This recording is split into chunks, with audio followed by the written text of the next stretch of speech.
A federal judge has ordered the State Department to immediately review almost 15,000 new emails from Hillary Clinton. So the judge set a deadline of September 22nd, could pave the way for the release of these emails as early as mid-October, so putting it even closer to Election Day in November.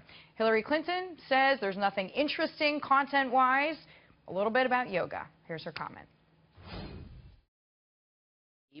My private, personal emails about planning Chelsea's wedding or my mother's funeral arrangements, condolence notes to friends, as well as yoga routines, family vacations. With me now, Judge Andrew Napolitano. Judge, thank you so much for joining us. Always a pleasure, Deidre. Via phone, we take you any way we can, Judge. But will these 15,000 new emails be a surprise? Will it change people's point of view as they go to vote in early November? The timing has got to hurt Hillary Clinton in some way. Well, we already know some of the things that are in there, which Peter Barnes and Senator Brown just discussed, and that is, and I'm going to use language a little bit stronger than my two colleagues did, Hillary Clinton was for sale. Hillary Clinton, directly or indirectly, insisted that something of value, I'm using a phrase from the federal bribery statute, be put into a bank account to which she eventually had access in order for her to act in her official capacity to benefit the person who put that money in the bank account. Stated differently, you want the Secretary of State of the United States to exercise authority that she has by giving you an exemption from a requirement or speeding up an application or a process. You're not going to get it unless you contribute money to her and her husband's foundation. If this isn't the basis for a criminal investigation, and if this doesn't arouse voters to realize that the woman is the crookedest person to run for president since LBJ, it's hard to believe what will.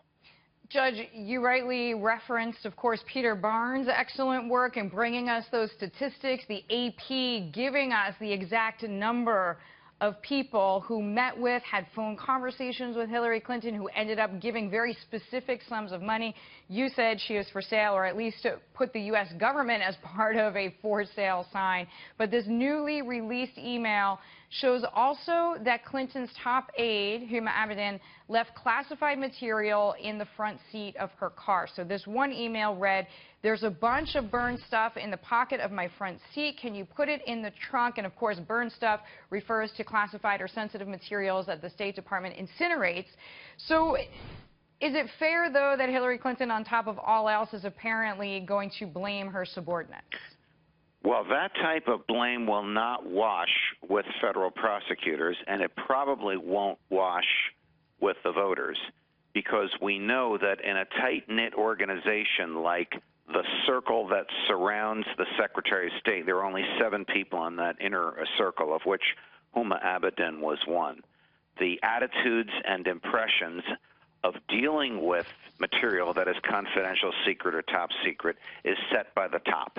And that person at the top, Hillary Clinton, was, even by the FBI's exonerating statement, extremely careless in the manner in which she dealt with some of the nation's gravest secrets. So it should not be a surprise that people in her immediate circle were extremely careless. Now, here's the question. Anybody else who did this, top secret information on the front seat of a car, would be prosecuted. Right. Hillary Clinton, not prosecuted. Well, we saw what happened to Petraeus, right? Or correct. There are numerous examples. Of course. He's just one of them. And in the case of General Petraeus, he was prosecuted for sharing secret information with a person who also had a secret level clearance. It's another argument for another time. But the point I want to make is, will the Clinton Teflon be passed down to their immediate aides? Will Huma Abedin be treated the way Hillary was? At some point, the country will say, enough is enough. The laws were written for everyone. No one is beneath their protection, and no one is above the obligation to comply with them. So, Judge, Donald Trump, on that note, called for an independent prosecutor to investigate Hillary Clinton, saying the FBI and the Department of Justice cannot be impartial. Here is his comment. I want to ask you a follow-up after.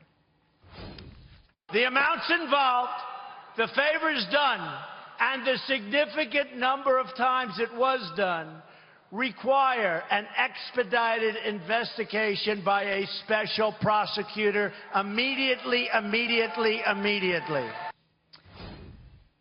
Judge, how likely is this?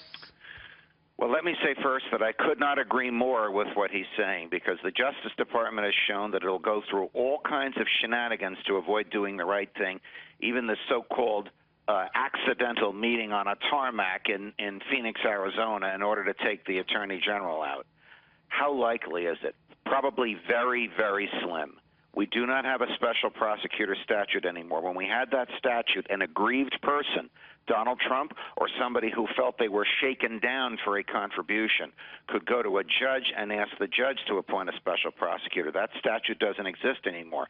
Right now, you know who appoints the special prosecutor? The Attorney General, Loretta Lynch. It's extremely unlikely that she would appoint anyone, or that she would appoint someone who could do something that would affect the outcome of the election. So, Judge, on that note, House Oversight Government Reform Committee Chairman Jason Chaffetz requesting the details from the FBI's conversation interview with Hillary Clinton, her lawyers handling the emails, obviously, that contain classified information.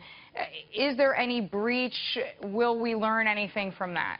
Well, when there is no will to prosecute, and there is no will in this Justice Department to prosecute anyone named Clinton or anyone apparently who works for someone named Clinton, your next resort is political. So what Congressman Chaffetz is doing, in my view, is a profound public service by making the public aware of the unlawful behavior that went on. I would go even farther.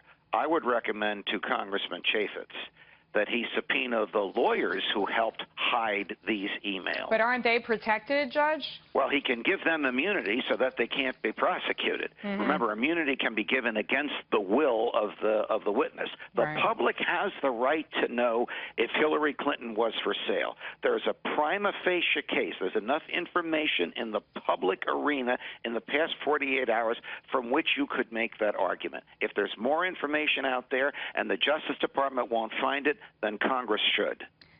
Clarity and expertise, Judge Andrew Napolitano. I thank you as always. All the best. Thank you.